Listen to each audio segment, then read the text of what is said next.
Suicide is a tragedy that devastates families, friends, and communities. It's all the more tragic because it's preventable. On the next Health Matters, we'll meet a woman who found help just in time. It was just a struggle, and I just realized I have to do something. I had just hit this wall, and I didn't know what it was, but I didn't want to keep going. Learn the warning signs of suicide and how to reach out for help. Preventing suicide right now on Health Matters. Health Matters is made possible with the support of WSU Health Sciences Spokane, WSU College of Medicine, and by Providence Healthcare. You get to give the opportunity to go to that grandchild's soccer game, to go to the daughter's wedding. It's just amazing. I mean, that to be able to be part of a team that allows someone to have an entire life back is phenomenal. Good evening and welcome to Health Matters. I'm Teresa Lukens. Every 11 minutes, someone in the U.S. dies by suicide. It's among the leading causes of death and maybe the most tragic because it's 100% preventable. With the right information and a comprehensive public health approach, we can all play a role in preventing suicide. Joining us is Sabrina Votava, the president and founder of Fail Safe for Life, a Spokane-based nonprofit organization with a mission to end suicide through connection, education, and hope. Sabrina is also a licensed mental health counselor associate at WSU Spokane. Dr. Mary Stover is a suicidologist. Her research focuses on pre-adolescent suicide and on the importance of community for mental health. She is the founder and executive director for A Life United, a Washington-based nonprofit focused on suicide prevention education. A Life United is also working with Washington State to bring their suicide prevention curriculum to public elementary schools in the next school year. And finally, Jillian Holbrook is a high school senior and a teen mental health advocate with Work to Be Well. Work to Be Well strives to positively impact the emotional well-being of teenagers and promote mental health. Before we begin our discussion tonight, please know that if you need help right now, call 911 or the National Suicide Prevention Lifeline at 1-800-273-8255. And thank you all for being here for this important discussion. Not an easy one to talk about. In fact, it can be a little uncomfortable for a lot of people. We're going to open that up tonight and talk more about suicide. I want to start first by talking about each of your organizations. Sabrina, thank you for being here, and talk more about your organization and how you got it started. Yeah, we started, Feel Safe for Life started 5 years ago now, and again, with just that mission to end suicide through connection, education, and hope. My background has primarily been in suicide prevention education.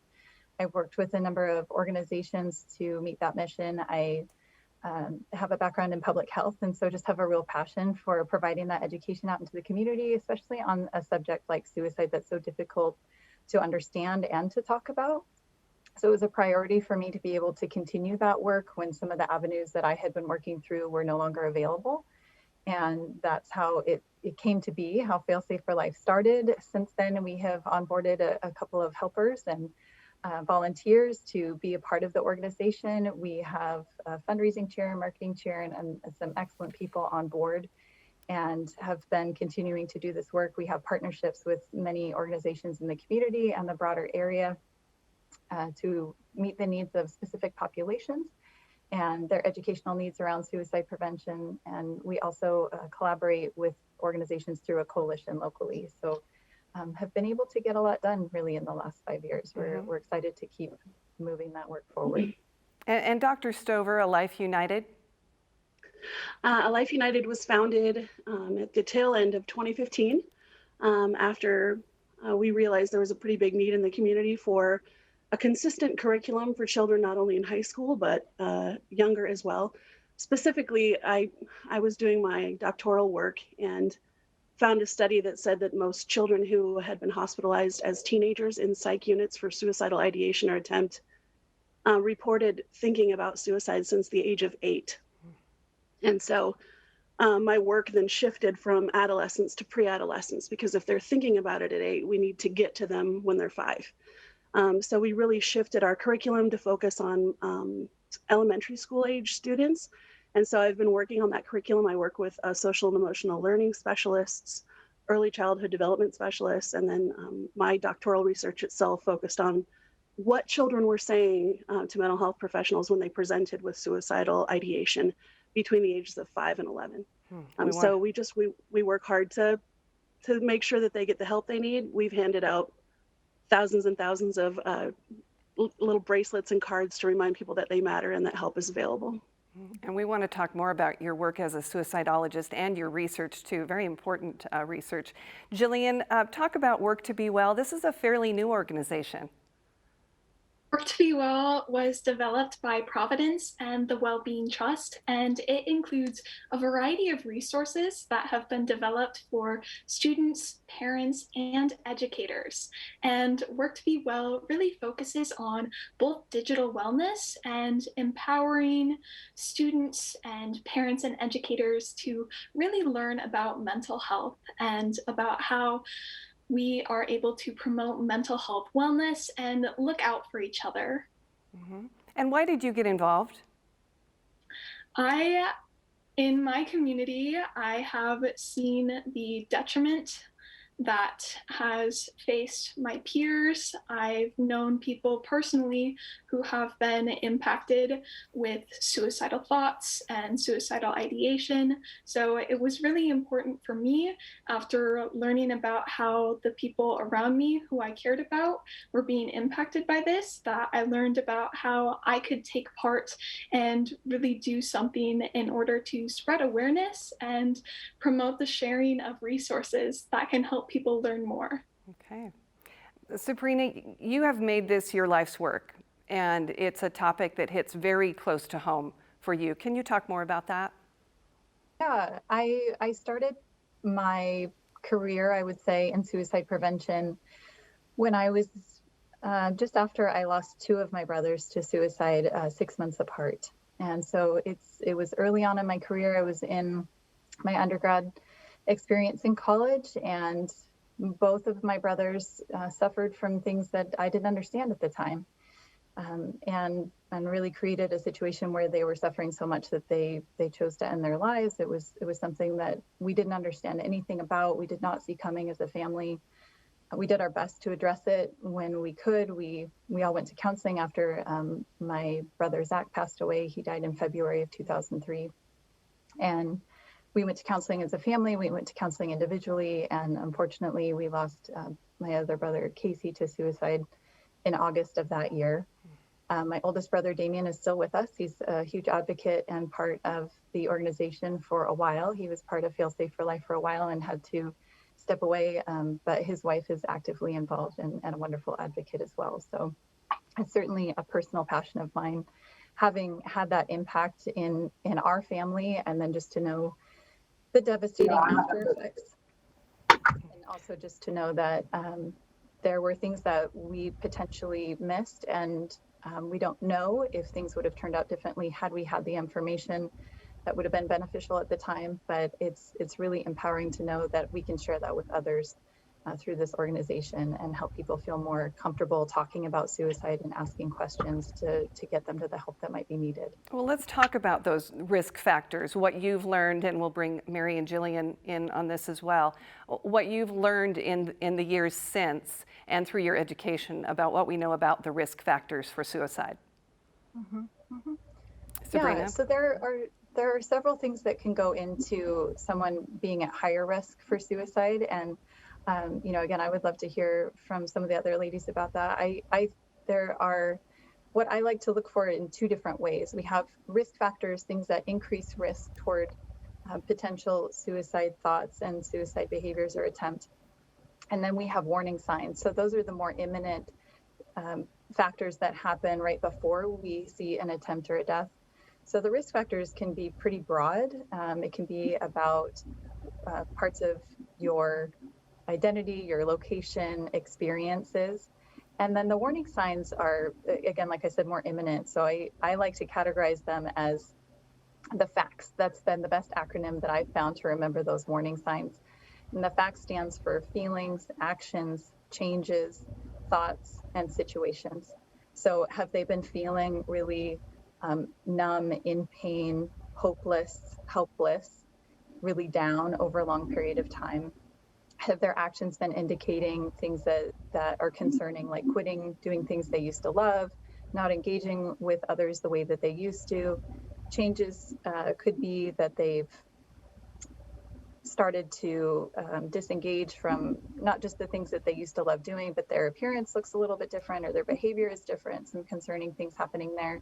And then it could be T stands for threat. So that could be direct statements. I want to kill myself. It could be really indirect statements like, I wish I were not here anymore. I wish I could go away and never come back. I wish I could fall asleep and never wake up. I just want out. They're indicators that something's not quite right. We don't know exactly what it means. They might seem ominous, but any of that would be considered a threat. And then a situation would be a situation of loss. Have they experienced a loss, especially in the last 2 to 3 weeks? Mm-hmm. And Dr. Stover, can you add to that? Well, she did an incredible job. Yeah, I would say for what I would look most for as well, along with everything that Sabrina mentioned, was we look for mental health issues. So if we know that there's depression, we also look specifically with children. We talk a lot about loneliness. And of course, that's a huge problem right now with the pandemic. A lot of people, no matter their age, are dealing with a lot of loneliness. So yeah, I would say a lot to do with mental health, and then everything that Sabrina mentioned. Those are really big challenges, and sometimes the feelings are too big for all of us, and we don't know we're grieving, like what she was saying about the situation with the loss. Like that can be anything. That could be a job, a relationship. It could be a loss of faith. There's all sort of things that we grieve that we don't put the right label on, and then we don't process it properly, and that's a big problem with suicidal ideation. Mm-hmm. And what have you learned, Jillian, about working with your peers and your friends and watching for those warning signs? I think a very prevalent stressor, especially in the current environment with the pandemic, is the feeling of isolation and being cut off not only from peers and from important relationships, but also losing a sense of normalcy in activities, in education.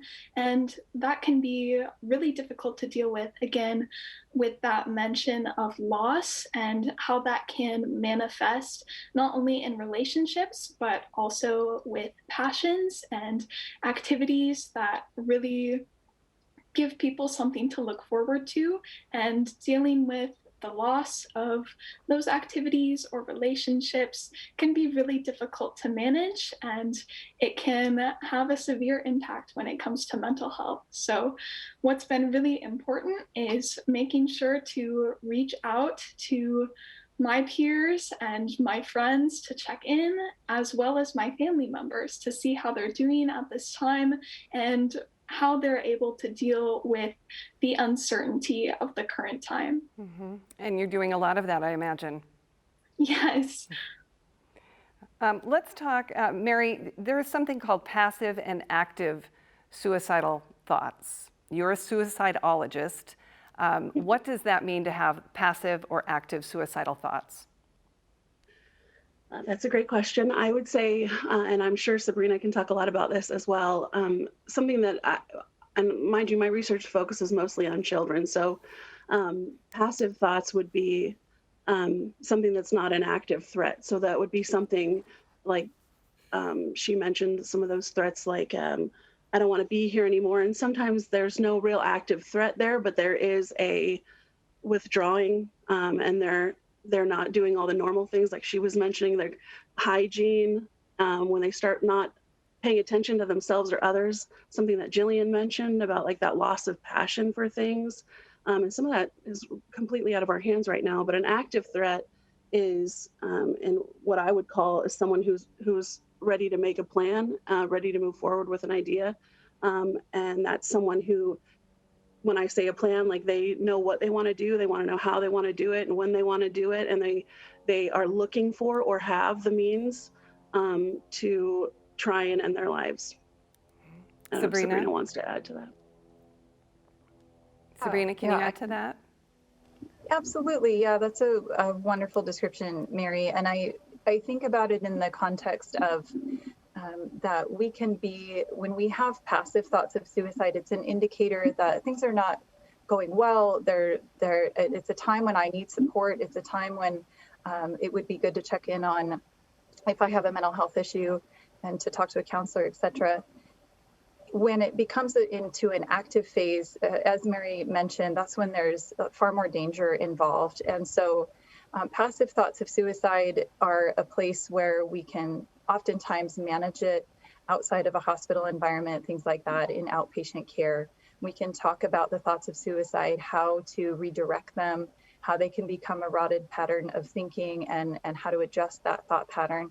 Oftentimes these thoughts come when we have exceeded our ability to cope and we need out. We're feeling disconnected, isolated, as was mentioned before. We're feeling a burden to those around us. We are feeling trapped. We're feeling hopeless. And so these thoughts can almost be rewarding in a way because it provides escape. And so the process that we would want to go through is to help empower that person to develop different coping skills so that they can come out of that. But when they're in an active phase of suicidal thinking, that's when they're basically emotionally on fire. And so we are doing safety measures. We are talking about keeping them safe, whether it's in or out of the hospital. We are removing means that could be used and helping them come out of that. It's an escalation and de-escalation that happens over time naturally. And if we can give them that time and space to help it pass and keep them safe during that time, they can come back down into possibly being in a place of passive suicidal thinking, but then we can do that deep work to redirect and start to help move away from those thoughts in the future. We also know that men, women, teenagers, children for that matter, react differently to the stressors.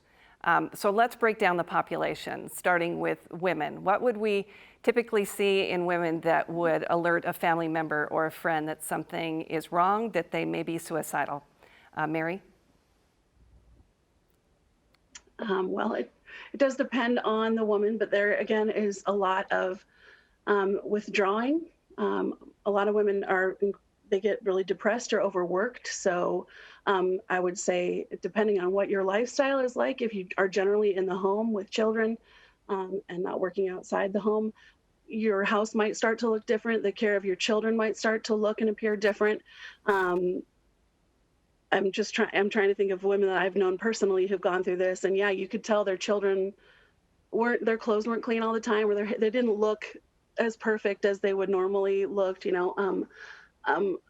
other women, we just tend to shut down. I'm so sorry. I'm trying to think of all these things, and my brain is flooding. Well, that paints a pretty good picture, actually. Yeah, for especially for a woman, you would understand that. Yeah. Yeah. For men, Sabrina, is it going to appear different? It can for sure. Obviously, as Mary said, every individual is different, and so these symptoms can manifest differently. What we tend to see somewhat more commonly with men, we talk about depression a lot in the context of talking about suicide because it's a significant risk factor. It's our most common risk factor. And I'm talking about depression right now because depression can manifest differently with men. We might see more anger, more acting out, more outbursts, and more outward behavior. Whereas, like Mary was talking about, that women might be more likely to act inward, to withdraw and isolate. So it's something to keep an eye out for. That the acting out, the anger, the outbursts are certainly not inviting behavior, and it's not something that's often associated with depression. However, it really can be, a symptom of that, and it can also be an indicator that the suicide might be on the table. Jillian, what have you learned about what to do if a teenager is talking about suicide? What should people do? What should your peers do to approach that person and strike up that conversation? What have you learned about that and making sure that you keep that person safe? It can be a really difficult situation to find yourself in, but what's really important is being comfortable with approaching a trusted adult. And whether that's a parent, a teacher, or especially a counselor, finding someone who's able to help is the best first step that you can take. And it might feel uncomfortable, One of the topics of conversation that has come up a lot when discussing this step in particular is feeling like you might be betraying the trust of someone you know who is struggling with their mental health. But ultimately, it's really important to look out for their best interests and help them get the help that they need. And even if it makes you a bit uncomfortable, knowing that trusted adults like parents, teachers, and counselors are going to be able to intervene and help the people around you who are struggling with their mental health is something that's really important to be willing to do.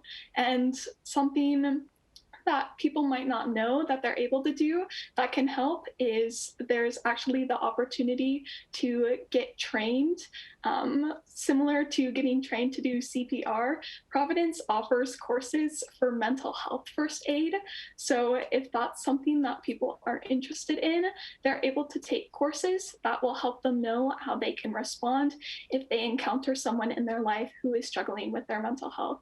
In addition to that, it's an excellent step to take that everyone can do, which is fairly quick and easy, is just to add some mental health resource contacts into a phone. If you are interested in doing that, you can convince friends and family members to take similar steps. And then if you encounter someone who needs to get in contact, then those numbers in your phone are readily available to reach out for assistance. Those are excellent ideas, very good ideas. Dr. Stover, your work with pre-adolescent research is somewhat disturbing, saying that children as young as 8 years old have considered suicide. Actually, so in the United States, we lose a child between the ages of 5 and 12 to suicide every 3.5 days. So that's a child as young as 5 up to the age of 12. And of course, 10 to 14 is one of our biggest stats that we talk about. You know, the second leading cause of death for those young people is suicide. And, you know, we don't know what happened during the pandemic yet. We don't know what those numbers are looking like for children between the ages of 5 and 12. We know that their mental health has really suffered because they've been isolated, because we don't know what's going on in the home. Sometimes it only takes one adult to really make the positive impact to change the mental health of a child. And if that's their teacher or the lunch lady or their bus driver, they're not able to access that person right now. And so as a community, we have a lot of work to do when all the kids start going back where they need to go to school and to be around each other. Some kids, their meals are all provided by the school, or their mental health care is provided by the school. And so in the last year, we've really hit this huge wall, and we're going to find out what happened at the end, just how important it is to get more mental health care in the school and then readily available to families. Mm-hmm. And talk about a little about the piece that you're working on to get that curriculum into Washington State elementary schools. Yeah, thank you. So I started working on a curriculum that would be free of charge to every school that wanted it. It looks similar to a junior achievement model, if anybody's familiar with that. A mental health professional would volunteer 1 hour of their week every week for 6 weeks to provide training to a class. This brings another member of the community into the classroom for children to understand that there is someone positive who cares about them and their mental health in their community. It also offers the opportunity for the teacher to sort of take a mental health break while that person is there teaching the curriculum. We focus on kindness in kindergarten, and then resilience, belonging, awareness, mindfulness, and responsibility as they get older. All of those are built on top of each other with their brain development in mind, so that once they really understand empathy, they can understand how to be aware of others, and then how to be responsible to actually tell an adult. Something that Jillian mentioned was, you feel like you're telling on someone, but you're not. Like, this is so important, like, to be uncomfortable today, to keep your friend here tomorrow. We want to get them used to talking about things that matter. I talk about this way too much, but if I could tell parents one thing, I would say, please turn on reruns of Mr. Rogers for your kids. The talking about feelings and how to process them is so important, and no one's come close to doing what he did for an entire generation or two. And Sabrina, what would you like to see happen in the community, the broader community, to help prevent suicides and to further the discussion? Yeah, there have been some really exciting things coming out of this experience we've had collectively in the pandemic. One thing that Jillian mentioned that I'm a big proponent of, I love that she brought that up, is education.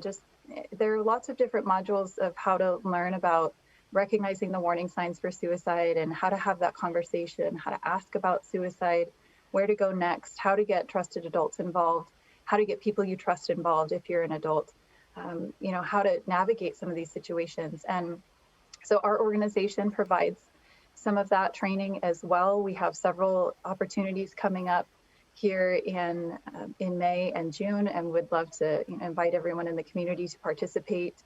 We also have seen there's been some collaboration happening through the coalition, and there's also, it's the Prevent Suicide Coalition. And we also have the Behavioral Health Task Force that has come out of this pandemic. So a couple of ways that the different partners and organizations who work in mental health have started to come together and say, what are we seeing? What are the trends that we're noticing, the needs? How can we address those? How can we collaborate so that we're not all doing the same work, but we're reaching all of the different areas in this region to make sure everyone has access to what they need?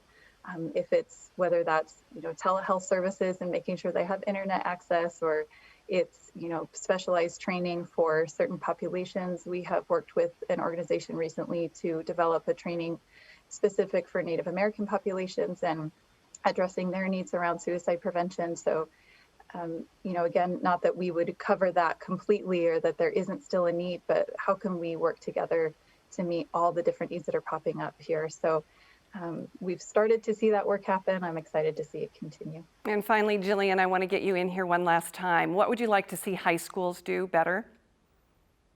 I would love to see high schools focus on increasing the education that is surrounding mental health.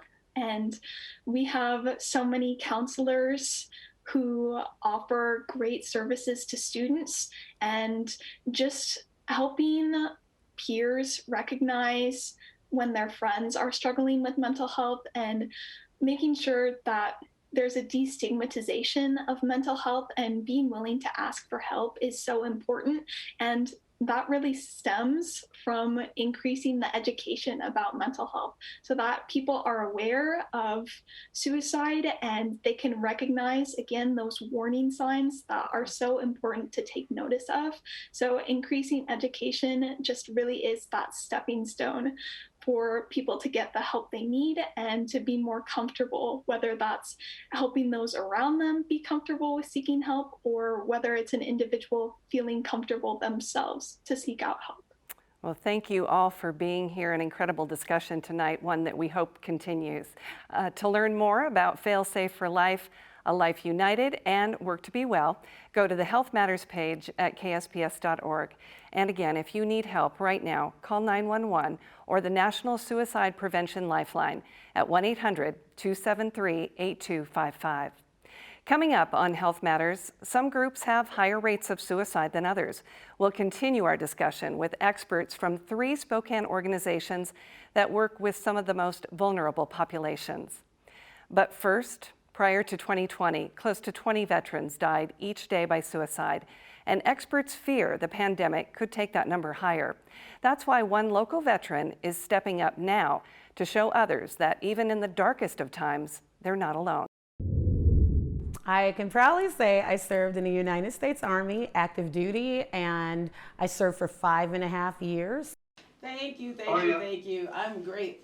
Today, Katara Johnson is an executive for a healthcare nonprofit. She's one of the top inclusion and diversity officers in the United States and a dedicated wife and mother.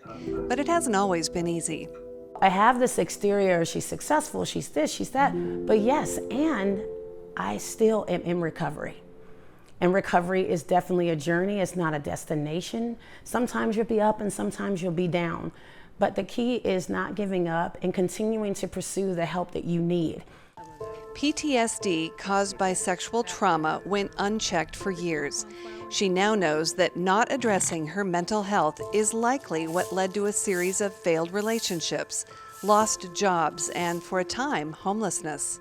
And I remember leaving the organization locally that would help homeless veterans, and I remember walking from that place past the courthouse, and my goal was just walk into ongoing traffic.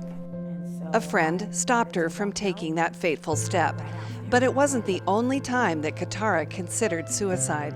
And it's so much pressure in my head, I feel like pieces of my head is falling off. And I'm like, I can't see my kids on the street. Where are they gonna go? School's about to start. What am I gonna do? And I didn't know. And I remember calling the Veterans Hotline. And if my daughter wasn't there, I think I probably would have figured out something to do that night. She says that call changed her life and wants other veterans to know that they don't have to suffer alone. There is light. There's light, and there's people who do care about what you did and what you serve, how you serve this country honorably, and that your enlistment never ends, your oath never ends. There's somebody that cares, and you can reach out to the VA hospital or someone to get you through that moment. Katara continues to see a therapist, telling us that her recovery is not a destination, but a journey. She was recently chosen to be a part of the VA's I Am Not Invisible campaign, supporting women veterans and their contributions. We continue our discussion on suicide prevention now with Dr. Sarah Osland, a psychologist and the chief of the Behavioral Health Service at the Mann-Grandstaff VA Medical Center. Mann-Grandstaff serves eligible veterans across their lifespan. The focus of the Behavioral Health Service is to provide the full continuum of care. Suicide prevention has been and remains a huge focus within the VA. Dr. Susie Johnson is a clinical director at Frontier Behavioral Health. She oversees several outpatient mental health programs at Frontier, including access to care and adult outpatient care. She also facilitates training on suicide prevention and is an active member of the Prevent Suicide Spokane Coalition. And Claire Aberasturi is the behavioral health director at the Native Project, a nonprofit clinic that provides medical, dental, pharmacy, and behavioral health services. They serve all of the Spokane community and surrounding areas. And thank you all for being here for this important discussion. Let's start, Dr. Osland, with you and talk a little bit more about the piece we saw on Katara Johnson, a female veteran who has struggled with PTSD and, as you saw in the piece, tried to take her life on 3 different occasions or got close to that point. Talk about the particular struggles of women that are coming out of the service and what they have to deal with and pushing them to the brink of possible suicide. Sure, thank you, Teresa, for having me today.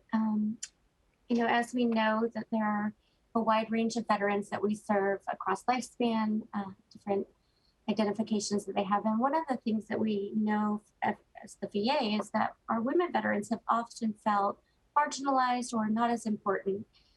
Part of why we started the I'm Not Invisible campaign is because they're not invisible and they're just as important to us. We have a women veterans program, so we have a liaison who really connects with our women veterans and makes sure that they have the right experience in their healthcare and mental health care. We don't want somebody to feel marginalized or feel like they can't access the care that they need and that we have to offer. Are they less likely to seek help than men?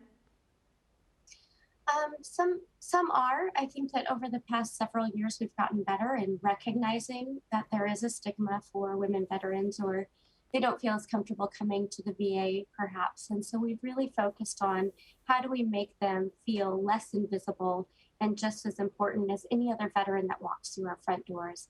And we do that not just with women veterans, but with our LGBTQ population to make sure that they feel like this is a safe place to come and that they won't be judged or made to feel less than. Mm-hmm. And Susie, we're talking in particular with you tonight about the senior citizens population. This has been an incredibly tough year for seniors.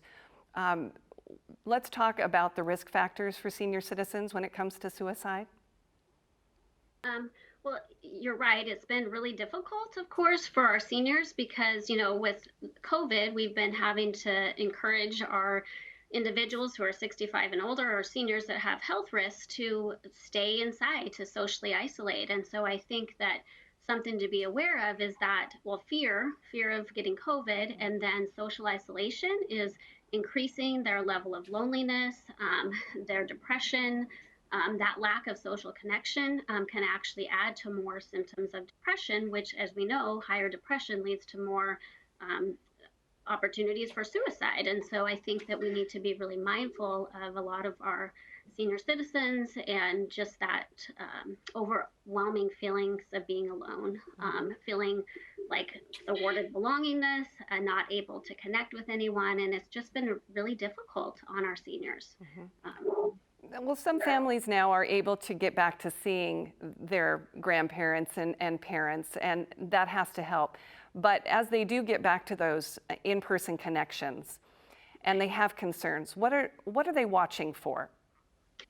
Yeah, I mean, they're watching for, lack of motivation, isolation. They might be talking about getting rid of things. They might even indirectly say, I'm just tired of being around. You know what I mean? So I think that to have those conversations, to be looking for that lack of motivation, that lack of vitality. And as family members, I think it's important to stay connected, even, through all of this, as we get back to seeing folks face to face, in between having those phone calls, checking in, having medical professionals checking in, and really be looking for that core sense of loneliness and just that just lack of connection. I think that that's vital for our seniors. And Claire, talk about the clients that you work with at the Native Project. So we serve a lot of the Native communities in the surrounding area and across the country as they travel through. What's been extremely difficult is that the COVID pandemic has definitely hit hard to the Indigenous families, and not being able to be with each other and also to be able to do ceremonial mourning has been very challenging, as it is for a lot of communities. But for the Native communities, especially those that are possibly more rural, being able to access services, being able to get the support that they need has become very much more limited, and the feeling of isolation has increased over the pandemic. Mm-hmm. And for those populations, they have taken a big hit when it comes to the death toll during the pandemic, affecting families on a broader scale. So we're also talking about children left without parents. The next few years actually will probably be very critical for those kids when it comes to their own mental health. Absolutely. And being able to provide the support that they need to be able to move beyond the pandemic as a community, have that support, find ways to support each other, to talk about the loss in a healthy way, and be able to mourn. I think that is a huge piece of loss that is missing. And we as people, we have that need to have that ceremonial piece of closure, and whatever that may look like for the community. And that hasn't been happening. And so that will be part of what people will be going through. Mm-hmm. Will you be changing how you approach things then as we see this evolve? I think that our goal is to continue to reach out to those communities, to involve them as much as possible. What we have been doing, which I'm sure a lot of agencies have been doing, is a lot of virtual reaching out. It's not the same thing, but it can be at least a substitute until we're able to all be together and be able to continue to do some of the things that we would normally do together, but by computer through the Zoom meetings, and at least keep in touch so that if there's a way to reduce the feelings of isolation. Mm-hmm. And Dr. Osland, for the veterans and the clients that you work with at the VA Medical Center, talk about what is being done now to serve them. We heard Claire say, virtual meetings, that has to be also a part of what you're doing, just to make sure that you're connecting. Yeah, absolutely. Just as Claire talked about, we're doing a lot of the same things and encountering a lot of the same challenges. So we have a lot of virtual visits, but those who don't have access to internet, how do we reach them? And so the VA has implemented programs where we're giving them iPads in which they have cell phone service on it and they can connect. Obviously, for our more rural veterans, that doesn't always work. And so we've had to really get creative. Part of what we do for suicide prevention is to do a certain number of outreaches as a minimum each month. And we've really had to dig down deep and get creative. We can't go to community events. How do we make meaningful packages? We've increased our, what we call our caring communications with veterans. So having very targeted cards and just messages of, hey, we're still here. Even though you may not be walking into our building and seeing us every day or even every week or every month, we're still here and we're still available. And so we've seen that we haven't had a lot of drop-in visits. It's just been very different. And it's been an adjustment for all of us, but we've really been focused on making sure people don't feel isolated during this time. And making sure that we continue the discussion. It's not an easy topic for people. It makes people uncomfortable. And in fact, how do you suggest, in particular with veterans who may deal with PTSD or other mental health issues, how do they approach that person and start that conversation if they have concerns?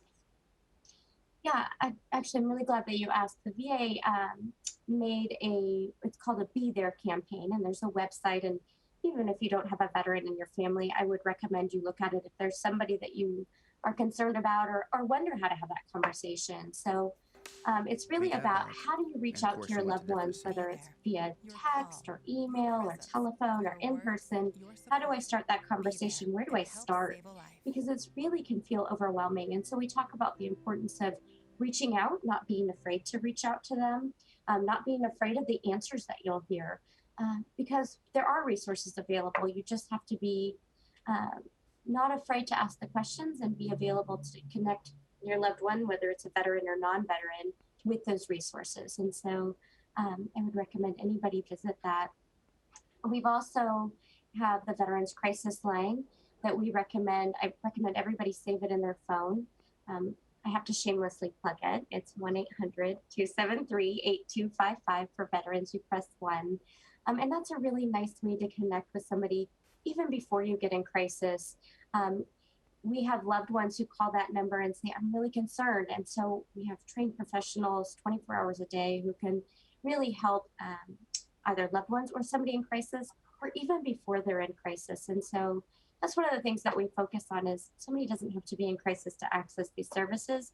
Obviously, it's there for them when they are, but reach out sooner rather than later. And that's a message that we try to send to our veterans as well as to their loved ones. There are a lot of myths and misconceptions about suicide. One of them being that if you bring up the topic of suicide to someone, that it plants the seed for them to commit suicide. Susie, is that true? That is not true. I know that is a myth, and some people are fearful of bringing up the conversation because they're afraid that, hey, if I bring it up, they're going to want to go kill themselves, and that just really isn't true. I mean, people don't want to die by suicide. I mean, I think it's preventable, and if we can ask the questions, and it's okay to ask those questions. How do you even begin that conversation? And in your case, with a grandparent or a parent that you might be concerned about, because that's a touchy subject. Yeah, it can be a touchy subject. And I think really just connecting with them and to be able to say, Grandpa, I've been noticing that you just seem not as motivated as normal, or you feel like you've been putting stuff in order, like your finances. And, I've noticed that, you used to like to go and talk to your friends and do things, and now you don't want to do those things. And, what's going on? Sometimes people are depressed and they feel like they might want to harm themselves. Have you ever felt like that? Do you ever feel like you want to kill yourself?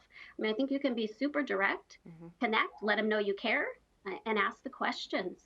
And by doing it in a loving manner, because you could get a little backlash, especially with an older person, a senior. They may take offense. Be prepared for that. Yeah. I mean, I think, we always need to be prepared, but I think I'd rather ask and have them be mad at me for asking than to not ask at all. And so to be able to still lean in and be empathetic and continue to ask more questions, to be able to determine, and even looking at that anger, what's going on with that, especially if they're not normally angry and then they're angry. And, so I think it's just, being not afraid to ask those questions and to find out what's going on and how they've been feeling. If they're going through loss, if they're, different, we need to ask those questions. And Claire, when it comes to gender and age, there are also misconceptions there. A lot of times people will try to categorize suicide like it's either a women's thing or a younger person's way of ending things. And unfortunately, suicide doesn't discriminate. However a person may identify themselves, and by ages, we can have young children that can feel like they do not want to live. And often their parents or caregivers will be scared, but not maybe take it as seriously. And what we always want to encourage everyone is take it seriously, no matter the age. Think about, of course, we want to think about, do they actually have access to harm themselves and all of those things? Do they actually have a plan? And a younger child may not be able to articulate those kinds of things, but they still may be having really serious thoughts of harming themselves and of not living anymore. And that can be very scary, especially if it's coming from a younger child. But again, to take it seriously and to act accordingly. And when it comes to veterans, some people will have a long-term plan for suicide, some short-term plan. Is it unique to veterans in how they may decide to take their life and what we need to be watching for? I think it's, again, veterans are such a unique population, unique in many ways, but really they're just like everyone else. And so, we do have higher instances of certain difficulties from a mental health perspective, but I think that treating them like they're a normal person, I think that, again, back to that stigma and that being afraid to talk about it or take it too seriously or not seriously enough of, we talk with our staff all the time and with family members of, it's important to just be open and honest and destigmatize it. So we train everybody, whether it's the person making the appointment over the phone or the nurse in urology, or just mental health provider or a primary care provider. How do you have that conversation and not make an assumption that because they're a veteran, they're going to use a firearm and they're going to be a male of this certain age. It can be anybody. It can be an older veteran. It could be a younger veteran, male, female. Regardless of who it is, it's important that we have those conversations and we not be afraid of it. Mm-hmm. And Susie, what do we know about a suicide in regards to our most planned or most impulsive? I think that there's a combination. I think there can be impulsive, but I think a lot of times it's planned also. So I think we need to be mindful of, of who we're working with and really trying to ask those questions. What is their plan? Have they been thinking about it for a while? Say some elders, they might be stockpiling medications or other means. So I think that we need to keep a lookout on both. Obviously, if someone is also using substances, I think we have to be mindful of that because that could lead to some more impulsivity. But I think, we really want to look at, do they have an underlying mental health disorder? Are they struggling with depression, anxiety? Do they have a co-occurring disorder that we want to be mindful of as well? Have they had a recent loss? Maybe they lost a loved one recently. And so I think we have to keep all those things in mind and be prepared that some can be impulsive and some can be very planned. And so we just have to ask those questions. Mm-hmm. Claire, reaching a homeless population is extremely difficult and even made more difficult with a pandemic in place. It is, and we're a primary medical facility, and some of our patients are homeless, and so we may not see them for longer periods of time. What we have found, especially with the pandemic, has been that they definitely were the ones that felt the most cut off. They don't often have access to either a telephone or a computer, and accessing services, everything went to be online or by phone. And so what our patients were telling us is, what do we do? Where do we go? And a lot of places you couldn't even get in the door. without an appointment. So we definitely had to step up and make sure that our homeless patients were getting the services they needed, whether that meant they came in and made phone calls with us here in our facility so that they could access the other facilities or the other agencies that they needed. Because again, they felt very, and they continue unfortunately to feel very isolated and hopeless, which, you know, not having a steady home, a roof over your head will lead to other thoughts of, you know, not being around. And we want to make sure that they make it through this period of time so that they can make good decisions and stay healthy as possible. Mm-hmm. Let's talk about treatments, because there are a variety of treatments and could be very specific to the different populations that we're talking about. Let's start with veterans, Dr. Osland, and talk about, you've mentioned some of the great programs the VA has to offer. What specifically do those treatments look like for veterans?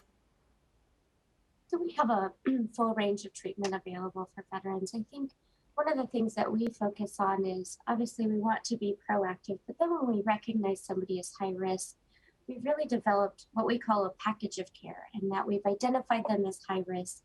And we're making sure that based on the research, we know if we see them more frequently and reach out to them more often, that we have a better chance of getting them out of that moment of crisis. And so we really focus our efforts on monitoring to make sure that we're following through on our part in the number of phone calls we make, if they miss an appointment, and seeing them at the right intervals of time and frequently enough, and making sure they have access to that care, and then problem solving with them if there's barriers to that. Even in the midst of the pandemic, when the majority of our work went virtual, as did everybody's, we still did continue to see some people when we recognized in person, we saw them all virtually if we could, but we did recognize that there were some people that needed to have that warm body in the room with them for whatever reason, and we still kept that available to them. I think the VA has really done a nice job in making sure that we're recognizing those at high risk and really amping up the services we give them so they don't feel hopeless or alone. Mm-hmm. So counseling and therapies, what about medication? Yeah, we have psychiatrists and psychiatric nurse practitioners that provide services to all of our veterans that are eligible for services, including homeless. We have peer support specialists, so if they maybe need help feeling comfortable engaging in care, we have peers who have a lived experience of recovery who are also veterans who can connect with them. We have care managers who can just do check-ins with them if they're maybe not ready or able to engage in therapy. We have a whole host of services trying to meet as many people as we can where they're at with their need. Mm-hmm. And senior citizens, that's a tough bunch. They can be difficult to reach. They may not want to go to counseling or therapy or take medication. So, but those are certainly available to them. Yes, they are. At Frontier Behavioral Health, I oversee access to care, which is our intake department. And so we've continued to do virtual intakes for seniors and all ages. And so they can just call, get put on a queue, and then we call them back and can do the intake over the phone or through telemedicine, through Zoom. So we have opportunities for that. And then a lot of times for some of our seniors, we do a lot of outreach. If we are made aware of some that are particularly at risk, then we can, make frequent calls. We can even do outreaches, but of course with, the right protective gear to be able to reach out and really try to draw them into services. And we've provided, just like Sarah was mentioning, providing opportunities. So by providing some phones or other opportunities so that they can connect if they don't have the resources available to be able to connect with services. And Claire, in some cases, I would guess some people would need long-term care, maybe lifetime care, others on a shorter basis? So being primary medical facility, we stayed open. We, of course, like everybody else, had all the PPE on and everything else to make us as safe as possible. Of course, all the changes that a lot of facilities have made. So we were able to stay open. We definitely introduced telehealth, but our goal is to look at the whole person, like you were saying, from beginning to end, and incorporating the services of medical along with medication, along with behavioral health, and provide as much support and wraparound care as we can for our patients. What's the best way, and we've got just about a minute left, but for people to get a hold of the Native Project? They can definitely go on our website. All of our numbers are listed. We do have different numbers for behavioral health and for our medical clinic and for our pharmacy. So our website is probably the best one to go to. And Frontier Behavioral Health as well? Yeah, you can. Probably the easiest way is just to call 838-4651, and then you can ask for access to care or any other departments. That would be the best way. And the VA has a number of programs and fairly easy to reach as well. Yes. And we are going to be sure and make sure that we have all of that information posted on our website.